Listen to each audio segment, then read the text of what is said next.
সুধী বৈষ্ণব ভক্তবৃন্দ, আপনাদের সকলের চরণে আমার ভক্তিপূর্ণ প্রণাম জানাই আমার শ্রী গুরুদেবের চরণে। প্রণাম জানাই অনন্ত কোটি বিশ্ব ব্রহ্মাণ্ডের নায়ক শ্রী ব্রজেন্দ্র নন্দনের চরণে। আজ আমরা যে গৃহস্বামিনীর গৃহে এসেছি, উনি যে বৈষ্ণব সেবার আয়োজন করেছেন সেটা হচ্ছে বার্ষিকী উপলক্ষে, অর্থাৎ সীতা বসু দাস বলি, ওনার চিন্ময় আত্মার শান্তির উদ্দেশ্যে। তো আমাদের প্রভুর কাছে প্রার্থনা থাকবে, তিনি যেখানে যে অবস্থাতেই থাকুন না কেন তিনি যেন উন্নততর স্থানে যান। আর উন্নততর স্থান বলতে আমরা ভগবানের চরণকেই বুঝি। আমরা অধম অজ্ঞ, এত বুঝি না, এত জানি না। তো যেটা শাস্ত্রে পাই এবং মহাজনেরা বলেন বা শাস্ত্রে যেটা বলছে যে ভগবানের চরণ প্রাপ্তি হচ্ছে মানব জীবনের পরম উদ্দেশ্য এবং একমাত্র উদ্দেশ্য। আমরা এই পৃথিবীতে দেহ ধারণ করেছি সুন্দর একটা জীবন যাপন করার জন্য নয়। বলছে আমি ভালো খাবো, ভালো পরবো, বিলাসিতা করব, এর জন্য কিন্তু মর্তধামে আমাদের ভগবান পাঠাননি। ভগবান পাঠিয়েছেন কেন? ভগবান লীলা করছেন, উনি লীলা করার জন্যই এই মর্তধাম সৃষ্টি করেছেন। এই মর্তধাম সৃষ্টি করার পরে উনি কি করেছেন? জীব জগৎ সৃষ্টি করেছেন। তাহলে শুধু বৈষ্ণব ভক্তবৃন্দ, যেটা বলছিলাম যে আমরা হচ্ছে বিলাসিতা করার জন্য কিন্তু আসিনি। আমরা এসেছি কেন? আমরা এসেছি হলো ভগবান উনি দেখতে চাইছেন যে আমার ভক্তরা আমাকে স্মরণ করে কিনা। এখানে আমরা ছোট একটা দৃষ্টান্তের মাধ্যমে বুঝাবো। সেটা হলো কি, এটাও আমার কথা নাই, আমি এখানে যে কথাগুলো বলবো এটা হচ্ছে সমস্ত মহাজনদের কথা, শাস্ত্রের কথা। বলছে কি যে একজন শিশু মানে তার পিতাকে বলছে যে বাবা তুমি কি জানো যে মেলা হচ্ছে? আমার বন্ধু বান্ধবেরা, আমি যাদের সঙ্গে খেলাধুলা করি, সকলেই মেলায় যাচ্ছে, আমিও যাব, আমায় নিয়ে চলো। এখন বাবা বলছেন যে বাবারে ওই মেলায় তো যাওয়া যাবে না, কারণ মেলায় যে এত মানুষ, বলছে মানুষের ভিড়ে তুমি হারিয়ে যাবে। এখন ওই শিশু সন্তান তো নাছোড়বান্দা, কারণ তার খেলার সঙ্গীরা সবাই চলছে, এখন সে না যে থাকবে কি করে। বলছে কি বাবা তুমি আমায় নিয়ে চলো, আমি হারাবো না। চোখ বন্ধ করা যাবে না, চোখ মেলে শুনতে হবে, ভীষণ বিপদ। বলছে যে তুমি আমায় নিয়ে চলো, আমি হারাবো না। বাবা ততই বোঝানোর চেষ্টা করছে, ছেলেকে নিয়ে যাবে না। বলছে বাবা তুই গেলে হারিয়ে যাবি। বলছে তুমি আমায় নিয়ে যখন ঘুরবে আমি তোমার হাতটি ধরে থাকবো। হারাবো কেন? সহজ বুদ্ধি, বাবার হাত ছাড়বো না। তো এখন বাবা দেখছেন যে ছেলে নাছোড়বান্দা, ছেলেকে তো নিয়ে যেতেই হবে, না নিয়ে গেলে নয়। তখন বলছে আচ্ছা ঠিক আছে চলো। ছেলের হাতটি ধরে নিয়ে চলছেন মেলা, অনেক বড় মেলা। এখন মেলায় না থাকে কি? সবই আছে, রং বেরঙের খেলাধুলা, হাতি ঘোড়া, এটা সেটা অনেক কিছু। ওই ছেলে বাবার হাত ধরে ধরে মেলায় ঘুরছে, কিন্তু ঘুরতে ঘুরতে একটা জায়গায় যে দেখছে অনেক রঙিন রঙিন বেলুন, তো সব মানে উড়ছে, ঝুলানো সব। কখন যেন বাবার হাতটা ছেড়ে দিয়েছে। ছেড়ে দিয়ে এখন তো ওই বেলুন তো দেখছে, একজন আবার কি করেছে, বেলুন কিনে নিয়ে যাচ্ছে। তো বেলুনের সুতো ধরে যখন হাঁটবে, সে বেলুনটা উড়বে না, ওই বাচ্চা ওই পিছনে পিছনে চলে গেছে। আর এই মেলার মানুষের ভিড়ে বাবাও যে কখন ছেলের হাত ছেড়ে দিয়েছে বাবারও খেয়াল নেই। এখন বেশ কিছু দূর যাওয়ার পরে তো ওই শিশু সন্তানের মনে পড়েছে, আরে বাবা কোথায়? এখন ডাকছে, বাবা ও বাবা তুমি কোথায় গেলে? আমি তো তোমাকে হারিয়ে ফেলেছি। তুমি যে এত করে আমায় বললে যে বাবা তুমি মেলায় যেও না, তুমি হারিয়ে যাবে, আমি তোমার কথা শুনিনি, কিন্তু এখন যে আমি পথটি হারিয়ে ফেললাম। এখন শিশু সন্তান তো ও চিৎকার করে কাঁদছে বাবা বাবা। আর বাবার হাতের থেকে যদি তার শিশু সন্তান হারিয়ে যায়, বাবারও কি আর হুঁশ থাকবে?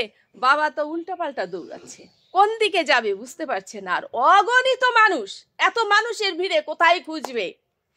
ওই সন্তান যখন চিৎকার করে কাঁদছে, তখন একজন বৈষ্ণব এসে বলছেন বাবা তুমি কাঁদছো কেন? তো বলছে আমি বাবাকে হারিয়ে ফেলেছি। বাবা আমাকে বহুবার নিষেধ করেছিল যে মেলায় যেও না, মেলায় গেলে তুমি হারিয়ে যাবে। আমি বাবার কথা শুনিনি, আমি বলেছিলাম তোমার হাতটি ধরে থাকবো, কিন্তু আমি মেলার ভিড়ে, মানুষের ভিড়ে কখন যে বাবার হাতটি ছেড়ে দিয়েছি আমি বুঝতেই পারিনি। তখন বৈষ্ণব বলছেন যে তুমি আমার হাতটি ধরে থাকো, আমরা এখানেই থাকবো। আমরা যদি ছুটাছুটি করি তাহলে বাবা আর খুঁজে পাবে না, আর যদি একটা জায়গায় দাঁড়িয়ে থাকি তাহলে বাবা এসে খুঁজে পাবে। বাবা তখন মনে মনে চিন্তা করছে যে আমি যেই দোকান থেকে ওকে হারালাম, আমি এর থেকে একটু এগিয়ে যাব, আমিও বেশি দূর এগোবে না। তো উনি যখন হাঁটতে হাঁটতে এগোচ্ছেন, বেলা পড়ে গিয়েছে, সন্ধ্যা ঘনিয়ে এসেছে, তখন দেখছে ওই শিশু সন্তানটি একটি বৈষ্ণব ঠাকুরের হাত ধরে। যখন শিশু বাবাকে দেখেছে দৌড়ে ঝাঁপিয়ে কোলে পড়েছে, আর বাবাও সন্তানকে পেয়ে কি করেছে, জড়িয়ে ধরেছে। এই যে শিশুটির এবং তার পিতার সঙ্গে বা তার বাবার সঙ্গে যে মিলটা হলো, এই মিলটা দ্বারা কি বুঝিয়েছে, এই জগৎ সংসারে আমি প্রথম যেদিন এসেছিলাম সেদিন আমার জগৎময় প্রভু বলেছিলেন তুই যে পৃথিবীতে যাবি, তুই যেয়ে পৃথিবীর মায়ায় পড়ে আমায় ভুলে যাবি। আমি তো ততবারই বায়না করেছিলাম যে আমি ভুলবো না, আমি শুধু তোমার হাতটি ধরে থাকবো, তোমায় স্মরণ করব, তাহলে আমি হারাবো কেন? কিন্তু এই মর্তধামের মায়ায় পড়ে আমি কি করেছি, ওই মেলার সেই রং বেরঙের বেলুনের পিছে যেমন করে শিশুটি হারিয়ে গিয়েছিল, আমিও পৃথিবীর সেই মেলায় পড়ে কখন যে সেই জগৎময় বিধাতাকে ভুলে গেলাম, যিনি পরম পুরুষ, পরম পিতা, পরমেশ্বর ভগবান, তিনি হচ্ছেন আমার আসল ঠিকানা, আমি সেটাই গেলাম ভুলে। তাহলে বলছি সেই পরম পিতার সঙ্গে অর্থাৎ পরমাত্মার সঙ্গে আমি জীবাত্মা, এই পরমাত্মার সঙ্গে জীবাত্মার মিলনের একটি মাত্র পথ ও হে বৈষ্ণব ঠাকুর, সেই বৈষ্ণব ঠাকুরের যদি হাতটি না ধরি, শ্রী গুরুদেবের চরণ যদি স্মরণ না করি, ওই পরমাত্মার সঙ্গে আমার কখনোই মিল হবে না। আমি এমনি করে কখন কোথায় হারিয়ে যাব, আর জন্ম জন্মান্তরে চক্রাকারে শুধু ঘুরতেই থাকবো। কখনো কীট পতঙ্গ, কখনো হাঁস মুরগি, কখনো গরু ছাগল, কখনো নরকের কীট হয়ে জন্ম নেবো, বারবার শুধু আসতেই থাকবো। আমি যে আসছি না বা যাচ্ছি না তার প্রমাণ হলো সত্য গেল, ত্রেতা গেল, দাপর গেল, হাজার হাজার বার এই যুগগুলো ঘুরে গেল, আমি তো সেই কলিযুগে পড়ে আছি আজ। আমি কলিযুগে আজও পড়ে আছি। পড়ে থেকে আমি করছিটা কি বলুন?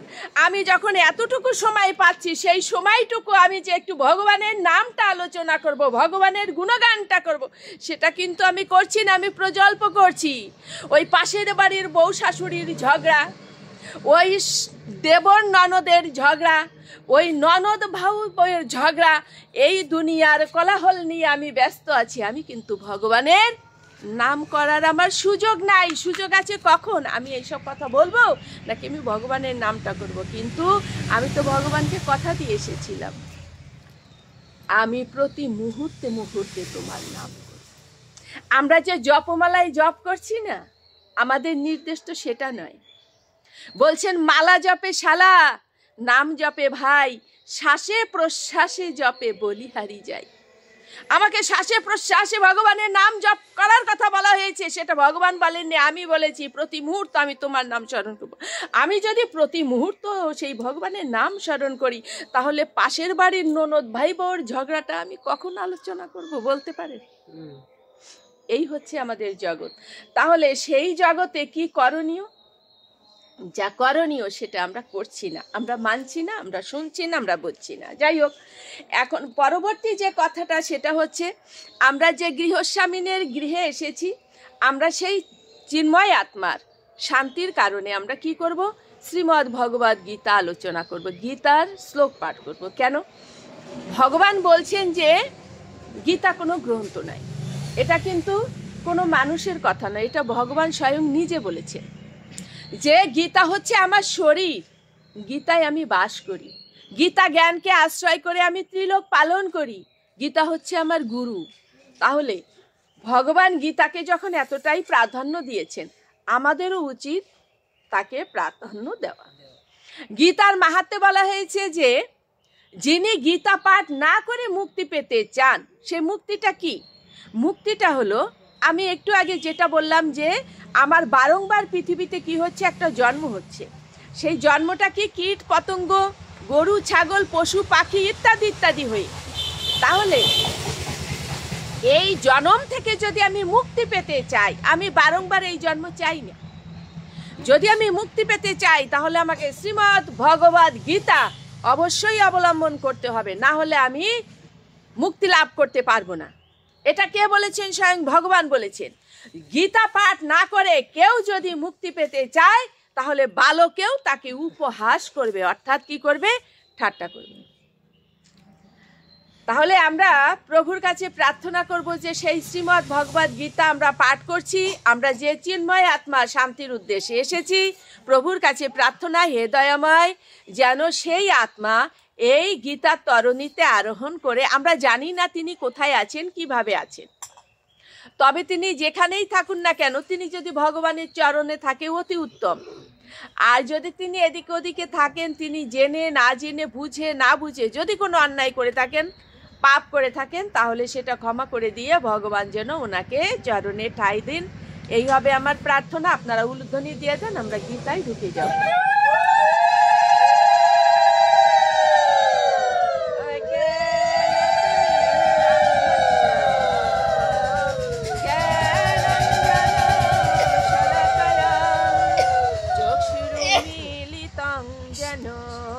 তস্मै শ্রী গুরুবে নমঃ। শ্রী চৈতন্য মানভেষ্ট স্থাপিতং যেন ভূতলে স্বয়ং রূপ কদাময়ং দদাতি পদান্তিকম।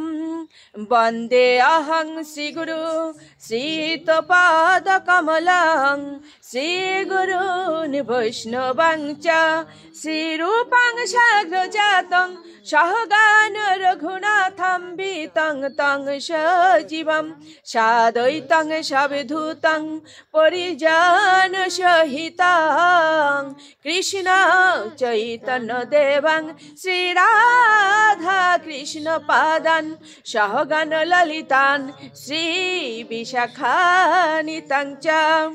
নমোয়ং বিষ্ণুপাদায় কৃষ্ণপৃষ্ঠায় ভূতলে শ্রীমতে মহানাম স্বামিনীতে নমামি হে।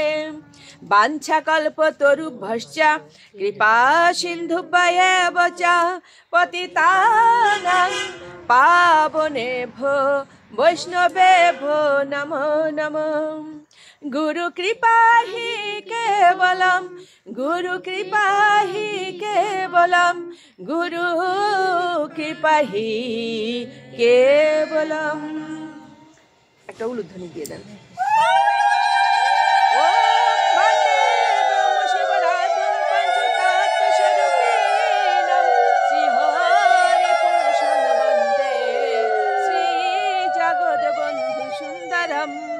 ओम हे कृष्ण करुणा सिंधु दीनबंधु जगत्पते गोपेश गोपिका कांत राधाकांत नमस्ते कृष्णाय वासुदेवाय हरये परमात्मने प्रणत क्लेशनाशाय गोविंदाय नमो नमो।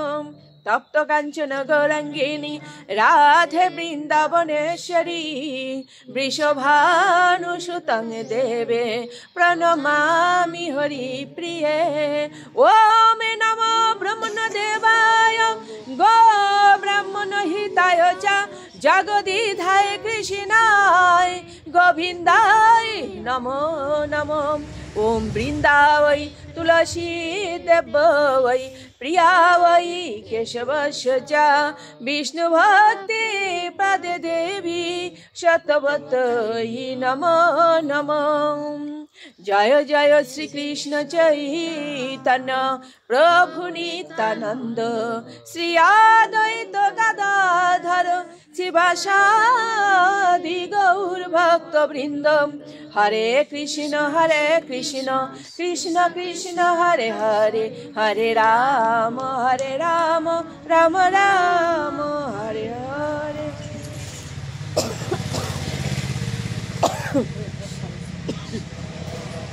গীতায় প্রবেশ করলাম কিভাবে?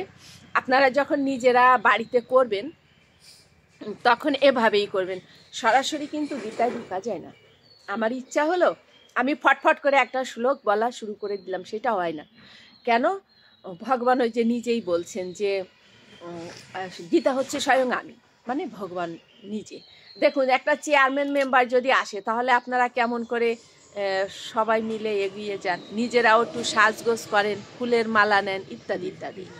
আর যদি সেই প্রধানমন্ত্রী এসে যায়, দেশের প্রধানমন্ত্রী যদি আসে, তখন আপনারা কি করবেন ভেবে দেখুন, তাই না? তাহলে এই যে ভগবান শ্রীমদ্ ভগবদ গীতাকে নিজের উপরে জায়গা দিয়েছেন। তাহলে এই গীতায় কিন্তু সরাসরি প্রবেশ করা যায় না। যেরকম আমরা যখন একটুখানি জানি তখন মনে হয় কি যেন আমি অনেকটা জানি। যেমন হলো, আমরা ক্লাস 6-এ মনে হয় ইংরেজিতে একটা গল্প পড়েছিলাম। সেটা কীরকম? একটা ব্যাঙ, সেই ব্যাঙটা মানে গর্তের ভিতরে থাকতো, সে কখনো বের হতো না। ব্যাঙ তো সাধারণত বের হয় না। তো আজকে স্কুলের মাঠে ওই একজন গরু এনে বেঁধেছে। মাঠে তো সাধারণত গরু বাঁধে, তো গরু বাঁধার পরে ওই ব্যাঙটা বেরিয়ে এখন দেখছে কি যে বিরাট বড় একটা জন্তু, সে তো দেখেনি এর আগে। এখন ব্যাঙ বলছে, ওরে বাবা এটা কি? এখন গরু বলছে কি, এই তুই কে রে? তুই তো আমার পায়ের তলায় পড়ে আছিস, দেখ আমি কত বড়। এখন ব্যাঙ বলছে কি, ইস আমি তোমার থেকে বড় হতে পারি। বলছে তাই তো হয়ে দেখা। এখন ব্যাঙ কটকট কটকট করতে করতে কি হচ্ছে, পেট মোটা হয়েছে। বলছে দেখো আমি কতটা বড় হয়েছি। বলছে আরে তুই তো তারপরও আমার পায়ের তলায় পড়ে আছিস। বলছে আরে আমি আরো বড় হতে পারি। সে তো জানে না যে ওই গরুর পরিমাণটা কত বড়, সে জানে যে আমি বড় হতে পারি। এখন সে কট করে আরো অনেকটা বড় হয়েছে। বলছে দেখ আমি কত বড়, আর দূর তোর তাও তুই আমার পায়ের তলায় পড়ে আছিস। আরে আমি তো আরো বড় হতে পারি। এরপর যখন কট করে বড় হতে গিয়েছে তখন কি হয়েছে, ফেটে গিয়েছে, ফেটে চৌচির হয়ে পড়ে গিয়েছে। এটা আমাদের একটা পাঠ্য বিষয় ছিল। তা যিনি জানেন একটু, উনি মনে ভাবেন কি যে আমি তো আসলে অনেকটা জেনেছি। কিন্তু একটা কথা আছে, একটা শাস্ত্রের কথা, যে ব্রহ্মা গায় চতুর্মুখে আর ত্রিপুরারি গায় পঞ্চমুখে। ভগবানের গুণগান বলছে, ব্রহ্মা চতুর্মুখে গায় ভগবানের নাম, আর মহাদেব বা শিব ঠাকুর উনি পঞ্চমুখে গায়। গান গেয়েও বলে যে ভগবানের নাম মাহাত্ম্য বলে পারি না, ভগবানের নাম যে এত আমরা বলে পারি না। তাহলে আমার মতো দীপিকা বলতে পারবে? একটা পিঁপড়ার যে জ্ঞান আছে, সেই জ্ঞানটা আমার নেই। কেন? আপনি একটা বালুর ঢিপিতে একটা দানা চিনি ফেলে দেন, দিয়ে পিঁপড়াকে বলেন খুঁজে নিয়ে আয়, পিঁপড়া কিন্তু খুঁজে আনতে পারবে। আমি কি পারবো? আমি পারবো না। তাহলে আমার কি এই অহংকারটা করা সাজে যে আমি অনেকটা জানি না? কারণ আমার জন্মটা হয়েছে কিভাবে? আমি কি নিজে জন্মেছি? না। যেদিন মায়ের পেটের থেকে বের হলাম সেদিন কি নিজে বেরিয়েছি? ধাত্রী লেগেছে না একটা? আচ্ছা গেল। তারপরে 6 দিনের দিন নামকরণ করা হলো। নামকরণটাকে আমি নিজে করেছিলাম? সেটাও অন্যেরা করেছে। হাঁটি করে হাতে ধরে হাঁটা শিখালো, সেও মা নয় বাবা নয় গুরুজনে, আমি নিজে করিনি। হাত ধরে স্কুলে নিয়ে গেল, সেদিনও একজন নিয়ে গিয়েছিল। এমনিভাবে চিন্তা করে দেখেন, যেদিন আমি মারা যাব সেদিনও অন্যেরা কাঁধে করে নিয়ে যাবে, সেদিনও কিন্তু আমি নিজে যেতে পারবো না। তাহলে আমার অহংকারটা কিসের? আদৌ কি আমার অহংকার করার মতো কিছু আছে? কিছু নাই। তো একজন আমাকে বলছেন যে শুরুতেই গীতা পাঠ করতে হয়। তুমি এত কিছু করার পরে তারপরে যদি গীতা পাঠ করো তাহলে কি সেটা হবে? তা আমি বললাম কি যে হতে পারে, আপনার কথাটাই ঠিক, কারণ জানার তো শেষ নাই। হয়তোবা আমি ওইটুকু জানি না, তবে আমি যতটুকু জানি সেটা হলো, আপনারাও জানেন, শ্রীমদ্ ভগবদ গীতা খুললে দেখবেন সামনের পরে কত কিছু, তারপরে না যে সেই অধ্যায়টা, হ্যাঁ অনেক কিছু না, এতগুলো পেজের মধ্যে কত কিছু, কবচ করো, এ করো, সে করো, অঙ্গ শুদ্ধি করো, করো শুদ্ধি করো, আসন শুদ্ধি করো, সূর্যকে প্রণাম দাও, সরস্বতীকে প্রণাম দাও, নারায়ণকে প্রণাম দাও, গণেশকে প্রণাম দাও, তারপরে যে না সেই গীতার সে ভগবানের সামনে যাওয়া কি এত সহজ? তো বাবা আমি তো এইটুকু জানি, আমি জানি না, তারপর আমি জানার চেষ্টা করব, হয়তো বা হতেও পারে, বলা যাবে না, কারণ সত্যি তো আসলে জানার কোনো শেষ নেই। তাহলে আমি আপনাদের উদ্দেশ্যে এইটুকু বলবো যে আপনাদের চরণে আমার মিনতি, অবশ্যই শ্রীমদ্ ভগবদ গীতা পাঠ করবেন। কলুর বলদের মতো শুধু সংসারে খাটতে আসিনি, এই যা খাটছেন না এগুলো কিন্তু আপনার সঙ্গে যাবে না, যাবে? আপনি 10 তলা একটা বিল্ডিং করে যান, নিজেও কিন্তু মাঝে মাঝে চিন্তা করি, আমি খাটের পরে শুয়ে আছি তো, যখন আবার প্রাণবায়ুটা বেরিয়ে যাবে সবাই এসে কি করবে, আগে খাটের থেকে নামিয়ে দেবে, ঘরে পর্যন্ত রাখবে না, কোথায় রাখবে? তুলসী তলায় রাখবে, তুলসী তলায় শ্মশানে নিয়ে যাবে, সেখানে নিয়ে যাওয়ার পরে কি করবে, আপনজনেরা ওখানে আমাকে একা রেখে চলে আসবে। আমার ছোট্টবেলায় থেকে আমার ভয়টা খুব কম, কেন জানেন? বলছে প্রতিদিন তুমি মৃত্যুর কথা যদি চিন্তা করো তোমার 70 বছরের সাধনার সমান হয়ে যাবে। আমি তখনই চিন্তা করতাম, আমি যখন ক্লাস 7-এ পড়ি তখন আমার ঠাকুমা মারা যান। আমি সেদিনই নিজে বুঝেছিলাম যে এই জীবনের মূল্য কতটুকু, কতটুকু এই জীবনের মূল্য। এত আদরে যে ঠাকুমা, ওই ছোট্ট বয়সে আমি দেখেছি শ্মশানে নিয়ে গেল, পুড়িয়ে ছাই করে দিয়ে সবাই চলে এলো, উনি একা পড়ে থাকলো। তাহলে শ্মশানে উনি যদি একা থাকে, আমাকেও এমনি কোনোদিন একা থাকতে হবে, সেদিন আমায় কে দেখবে? তাহলে কি আমার ভয়ের কিছু আছে? আমি কত রাত পর্যন্ত বাইরে বসে কাজ করি, আজও কাজ করি, কেন? আমাকে তো সেই ভোর রাত্রি উঠতে হয়, রাত 3টে 3:30টার সময় উঠতে হয়, না হলে তো আমি এগিয়ে পারি না। তাহলে ওই সেই রাতেও আমি ওই কাজ করি, আর মনে মনে ওই একটা কথাই চিন্তা করি, আমার যেদিন দেহ থেকে প্রাণ পাখিটা বেরিয়ে যাবে আমায়ও অমনি করে শ্মশানে নিয়ে সেই অন্ত্যেষ্টিক্রিয়া সমাধান করে সকলেই চলে আসবে, আমায় কিন্তু একা থাকতে হবে। আমি কোথায় যাব, কি করব সেটা আমি জানি।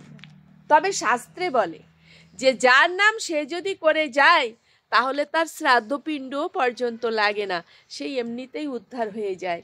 আমি উদ্ধারের আশাও করি না, আমার পরে কি হবে সেও আমি জানি না। আমি শুধু জানি কি ভগবানের নাম করতে আমার খুব ভালো লাগে।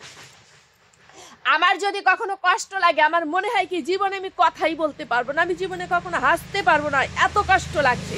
কিন্তু আমি যদি কষ্ট করে একবার শুধু বলি ওম নমো ভগবতে বাসুদেবায়, ওম নমো ভগবতে বাসুদেবায়, ওম নমো ভগবতে বাসুদেবায়, কোথায় যেন কষ্টটা হারিয়ে যায়, মনে হয় যে না তো, এ তো কোনো কষ্ট না। এত সুন্দর পথ ভগবান দেখিয়ে দিয়েছেন। শ্রীমদ্ ভগবদ গীতার একটি শ্লোক পাঠ করলে আমার মনে হয় কি জীবনে অনাবিল শান্তি, এর থেকে আর শান্তি নেই। আপনারাও এই শান্তিটা পেতে পারেন, আপনারাও চেষ্টা করতে পারেন, অনেকে করেন, অনেকে হয়তো করেন না, করার চেষ্টা করবেন। তাহলে আমরা গীতার শ্লোকে চলে যাই।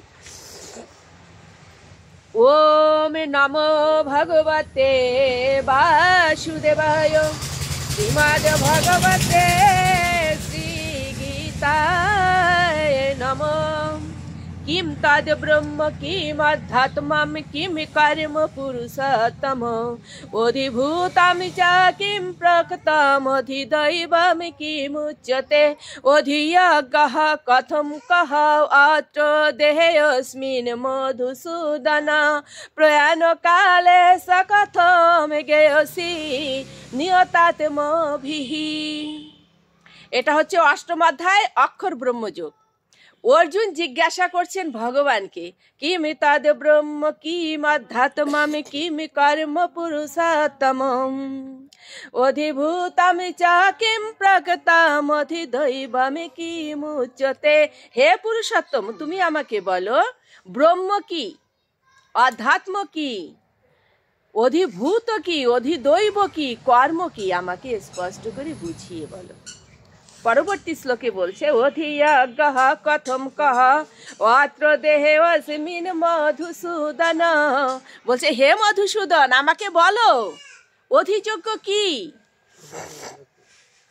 এই দেহে অধিযজ্ঞ কি করে বাস করে, এবং প্রয়াণকালে চ কথম, সেটা বলছে প্রয়াণকালে মৃত্যুর সময়ে জিতেন্দ্রীয় ব্যক্তিরা কিভাবে তেনাকে জানতে পারেন। তেনাকে মানে কে, অধিযোগ্য। বলছে কিভাবে তাকে জানতে পারে, আমাকে সেটা বলো। এখন ভগবান বলছেন, অক্ষরম ব্রহ্ম পারমম সাববহ অধ্যাত্মমুচ্যতে। বলছেন যে ব্রহ্ম হচ্ছে নিত্য বিনাশ রহিত জীবকে বলা হয় ব্রহ্ম। জিজ্ঞাসা করেছে না অর্জুন যে ব্রহ্ম কি, কর্ম কি, অধ্যাত্ম কি? এখন ভগবান উত্তর দিচ্ছেন নিত্য বিনাশ রহিত জীবকে বলা হয় ব্রহ্ম। সেই ব্রহ্ম হচ্ছে আত্মা, আত্মার কোনো বিনাশ নাই, এবং তার স্বভাবকে বলা হয় অধ্যাত্ম। ভূতগণের উৎপত্তি হচ্ছে কর্ম। প্রতিনিয়ত আমরা দেখতে পাচ্ছি একটা বীজ লাগিয়ে দিলে কি হচ্ছে, বড় হচ্ছে, পাহাড় আছে, পর্বত আছে, নদী নালা আছে, বলছে এগুলোর উৎপত্তি হচ্ছে আবার ধ্বংস হচ্ছে, এটাই হচ্ছে পৃথিবীর কর্ম। তাহলে পরবর্তী শ্লোকে উনি বলছেন অধিযজ্ঞ কি, বলছে অধিযজ্ঞ রূপে আমি এই দেহে বাস করি। কে বলছেন এটা? ভগবান বলছেন অধিযজ্ঞ রূপে এই দেহে আমি বাস করি। জিতেন্দ্রীয় ব্যক্তিরা, যারা ইন্দ্রিয়কে জয় করেছেন, তারাই একমাত্র আমাকে জানতে পারে। বলছেন কারা তোমাকে পাবে? অন্তকাহলে চ মামেব স্মরণ মুক্তাহ কলেবরম ইহ প্রতি সমাদ ভাবম ইয়াতি নাস্তি অত্র সংশয়ঃ। বলছে অন্তকালে বা মৃত্যুর সময়ে যিনি আমাকে স্মরণ করে দেহ ত্যাগ করেন, তিনি তৎক্ষণাৎ আমাকেই প্রাপ্ত হন। ইয়ম ইয়ম বায়োপি স্মরণ ভাবম তেজ হতি অন্তে কলেবরম তম তমেব যতি কন্তেয় সদা তদ ভাব ভাবিতঃ। যিনি যে ভাবকে স্মরণ করে দেহ ত্যাগ করেন, তিনি সেইভাবে ভাবিত তত্ত্বকেই লাভ করেন। আর মৃত্যুর সময় যদি আপনি শুধু ভাবতে থাকেন, ওরে বাবা রে বাবা, আমি তো মরেই যাচ্ছি, তাহলে কি হলো? আমার তো সে ছেলের বিয়ে দেওয়া হলো না, অথবা নাতিনের তো বিয়ে দেওয়া হলো না, ইস নাতিনকে তো বিয়ে দিয়েছিলাম, তার তো একটা ছেলে মেয়ে হলো না। এই যে যে জড় আসক্তি, এই আসক্তি আপনার ভিতরে থাকলে আপনার আর মুক্তি হলো না। সেটাই ভগবান নিজে বলছেন।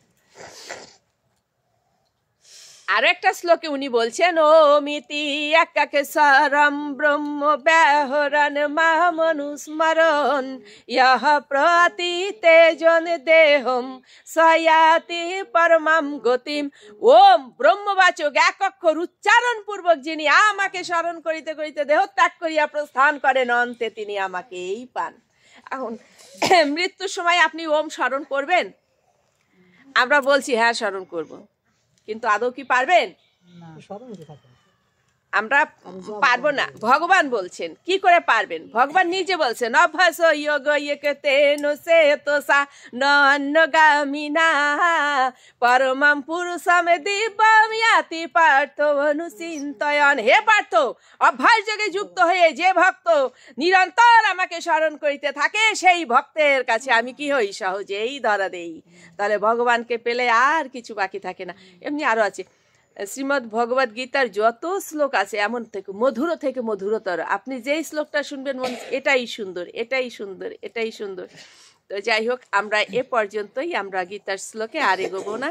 আপনারা একটা উলুধ্বনি দিয়ে দেন, আমরা মাহাত্মে চলে যাই। একটা উলুধ্বনি দিয়ে দেন।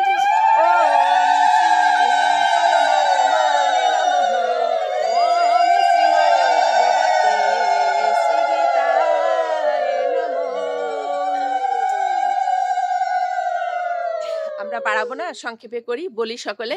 গঙ্গা গীতা চ সাবিত্রী সীতা সত্যা পতিব্রতা ব্রহ্মা বলির ব্রহ্মবিদ্যা ত্রিসন্ধ্যা মুক্তি গেহিনী অর্ধমাত্রা চিতানন্দা ভবগ্নি ভ্রান্তি নাশিনী বেদত্রয়ী পরানন্দা তত্তার্থ জ্ঞান মঞ্জুরি ইতে তানি জপে নিতম নর নিশ্চল মানসঃ জ্ঞান সিদ্ধি মিলাভে নিতম তথান্তে পরমম পদম হরে কৃষ্ণ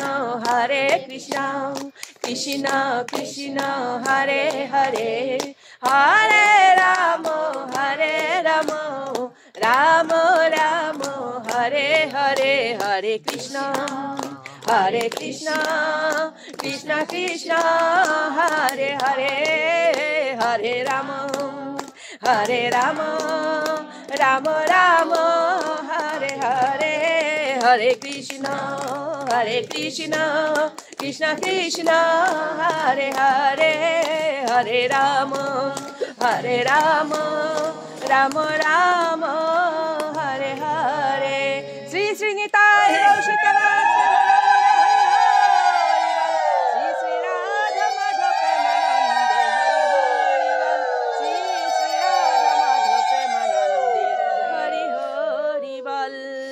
जय जय श्री गीता भगवान की जय जय जय श्री गीता भगवान की जय जय जय श्री राधा रानी की जय जय जय श्री श्याम सुंदर की जय जय जय श्री वृंदावन धाम की जय जय जय श्री राधा कुंड की जय जय जय श्री श्याम कुंड की जय जय जय श्री गृह श्यामिनी की जय जय जय श्री चिन्मय आत्मा की जय जय जय श्री सीता दास आत्मार मुक्ति कामी की जय श्री श्री सकल भक्त वृंदर मनोवांछा पूर्ण हबे की जय जय जय श्री सकल भक्त वृंद की जय राधा माधव प्रेमानंदे हरि हरि बल।